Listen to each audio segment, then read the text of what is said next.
السلام علیکم ورحمۃ اللہ۔ ترجمہ تفسیر القرآن الکریم، سبق نمبر 508، سورۃ الرعد، آیت 5 تا 6، پارہ نمبر 13۔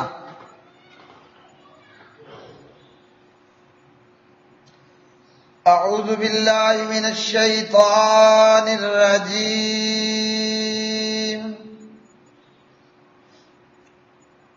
وَإِن تَعْجَبْ فَعَجَبٌ قَوْلُهُمْ أَإِذَا كُنَّا تُرَابًا أَإِنَّا لَفِي خَلْقٍ جَدِيدٍ۔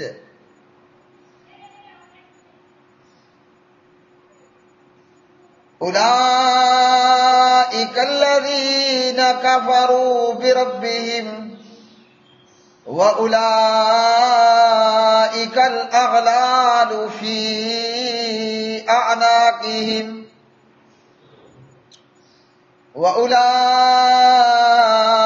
أصحاب النار هم فيها خالدون۔ وَيَسْتَعْجِلُونَكَ بِالسَّيِّئَةِ قَبْلَ الْحَسَنَةِ وَقَدْ خَلَتْ مِن قَبْلِهِمُ الْمَثُلَاتُ وَإِنَّ رَبَّكَ لَذُو مَغْفِرَةٍ لِّلنَّاسِ عَلَى ظُلْمِهِمْ وَإِنَّ رَبَّكَ لَشَدِيدُ الْعِقَابِ۔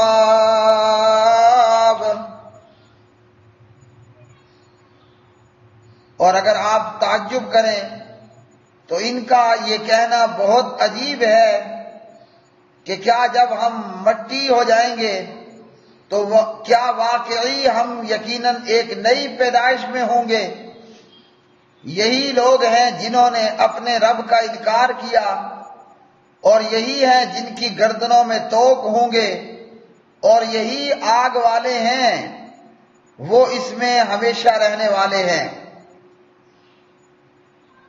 اور آپ سے بھلائی سے پہلے برائی کو جلدی طلب کرتے ہیں، حالانکہ ان سے پہلے کئی عبرتناک سزائیں گزر چکی، اور بے شک آپ کا رب یقیناً لوگوں کے لیے ان کے ظلم کے باوجود بڑی بخشش والا ہے، اور بلا شبہ آپ کا رب یقیناً بہت سخت سزا والا ہے۔ وَإِن، اور اگر تعجب آپ تعجب کریں، فعجب تو عجیب ہے، قولہم ان کی بات، اذا کیا جب، کننا ہم ہو جائیں گے، ترابن مٹی، انا تو کیا بے شک ہم، لفی خلق جدید البتہ نئی پیدائش میں ہوں گے۔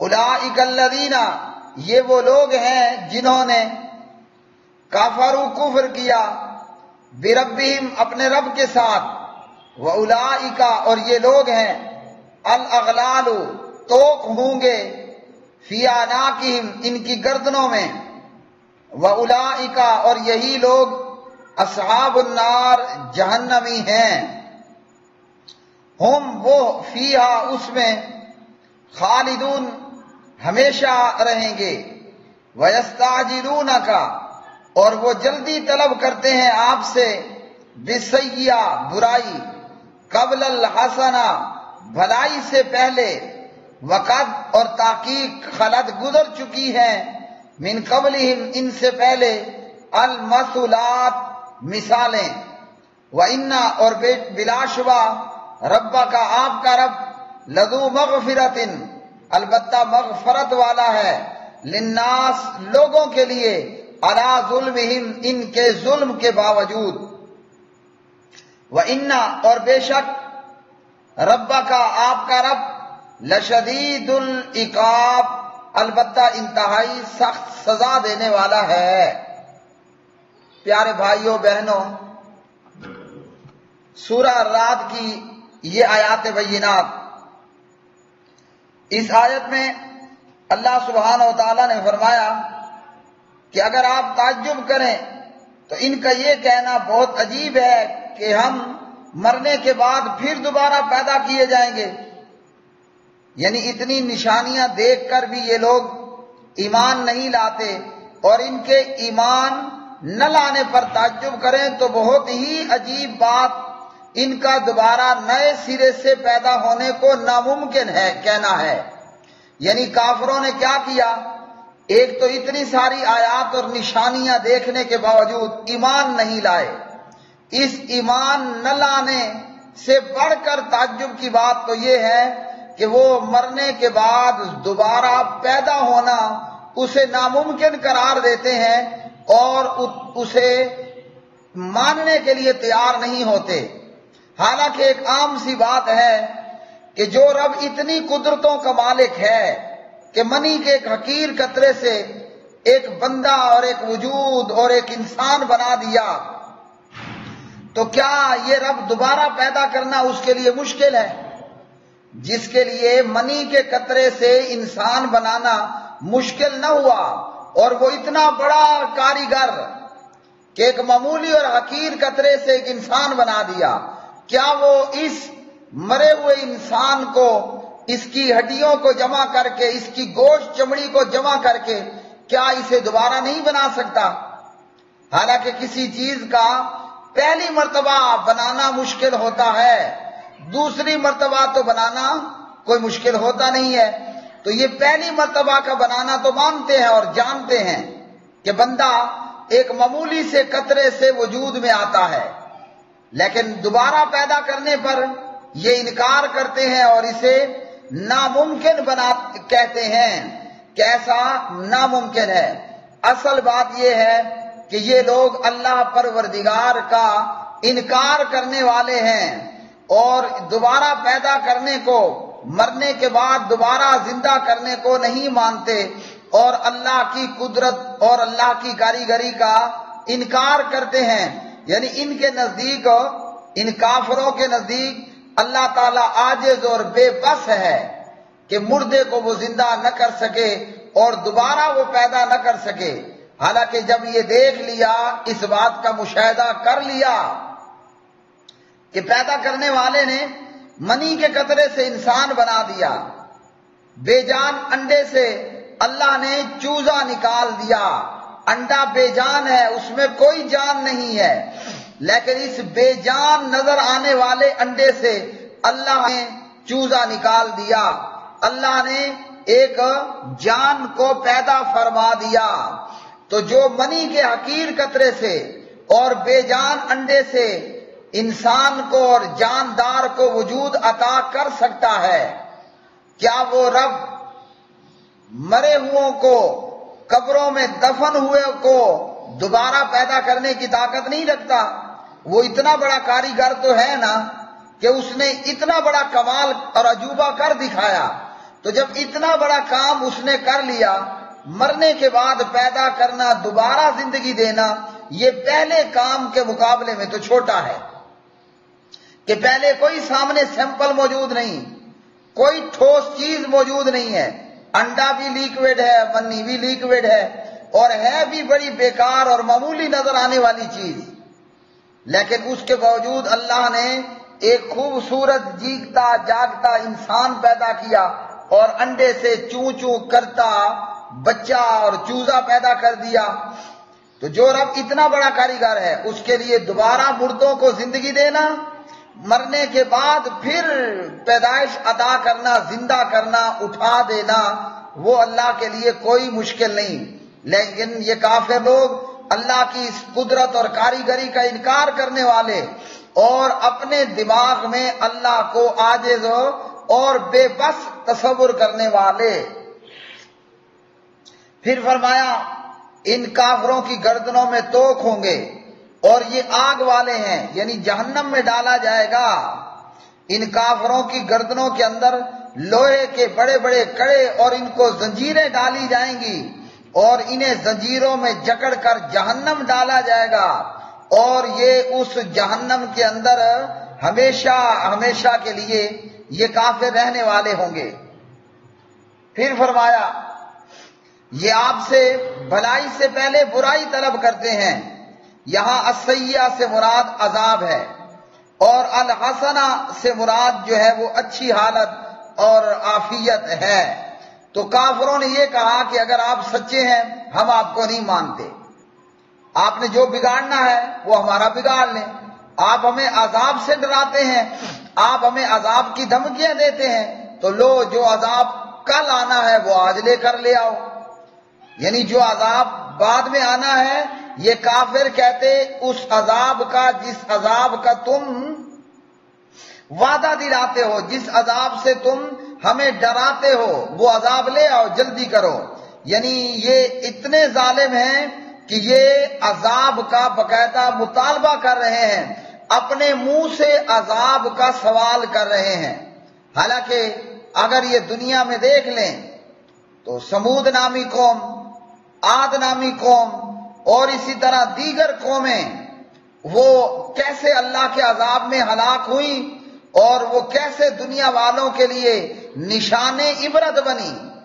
تو دیکھ لیں کہ اللہ کا عذاب جب آتا ہے وہ تو سب کچھ ملیا میٹ کر دیتا ہے، کافروں کو غرق کر کے ان کو موت سے اور ہلاکت اور بربادی سے دوچار کر دیتا ہے۔ ان لوگوں نے اگر یہ کہا ہوتا کہ اگر آپ حق اور سچ ہیں تو اللہ تعالیٰ ہمیں اس کی طرف ہدایت دے دے، لیکن ایسا کہنے کی بجائے کہا کہ عذاب کی بات کرتے ہو، عذاب سے ڈراتے ہو، تو جلدی کرو، جو کل آنا ہے وہ عذاب آج ہمارے اوپر مسلط کر دو۔ تو ان لوگوں کی سرکشی اور ان کا حق سے انکار وہ اس قدر عروج پر پہنچا، اپنے منہ اپنی ہلاکت کا یہ لوگ سوال کرنے والے۔ لیکن اللہ سبحانہ و تعالیٰ نے فرمایا کہ آپ کا رب لوگوں کے ظلم کے باوجود بھی بڑی بخشش والا ہے۔ آپ کا پروردگار، کائنات کا پروردگار، مخلوق کے ظلم کے باوجود بڑی بخشش والا ہے۔ ظلم کیا ہے؟ اللہ کے ساتھ شرک کرنا۔ ظلم کیا ہے؟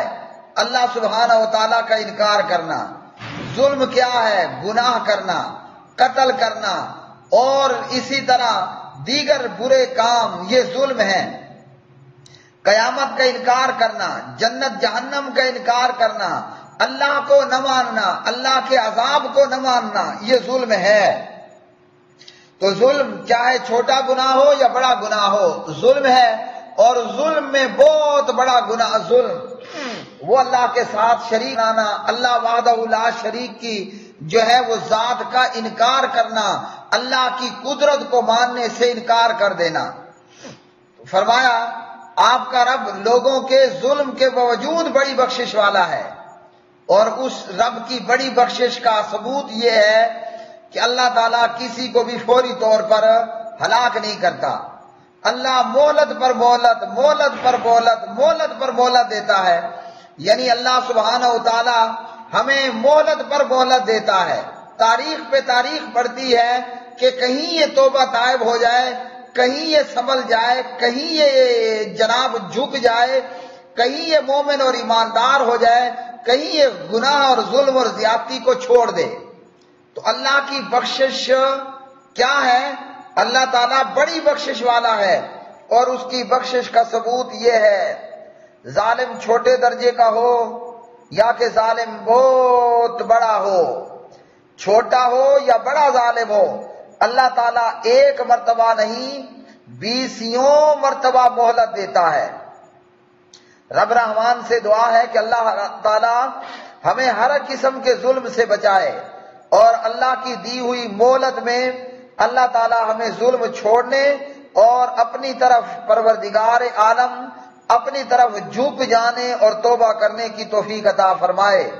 تو اللہ تعالیٰ بڑی بخشش والا ہے، اور یہ اس کی بخششوں کا نظارہ ہے کہ ظالم بڑا ہو یا چھوٹا ہو، ظلم بڑا ہو یا چھوٹا ہو، اللہ مہلت پر مہلت دیتا ہے کہ بندہ اللہ کی طرف آ جائے، اللہ کو فرنٹ کر دے، شیطان کو بیک کر دے۔ یہ ہے اللہ رحمان رحیم کی جو ہے وہ بخشش۔ لیکن اگر کوئی مہلت کا فائدہ نہیں اٹھا پاتا، مہلت در مہلت، مہلت در مہلت کے بعد بھی ظالم ظلم سے باز نہیں آتا، تو یہ بھی ساتھ بتا دیا کہ آپ کا رب یقیناً بہت سخت سزا دینے والا ہے۔ پروردگار بہت سخت سزا دینے والا ہے، اور جب اللہ سزا دیتا ہے تو پھر کوئی اللہ کی سزا سے بچ نہیں پاتا، خود کو چھڑا نہیں پاتا۔ وآخر دعوانا ان الحمدللہ رب العالمین۔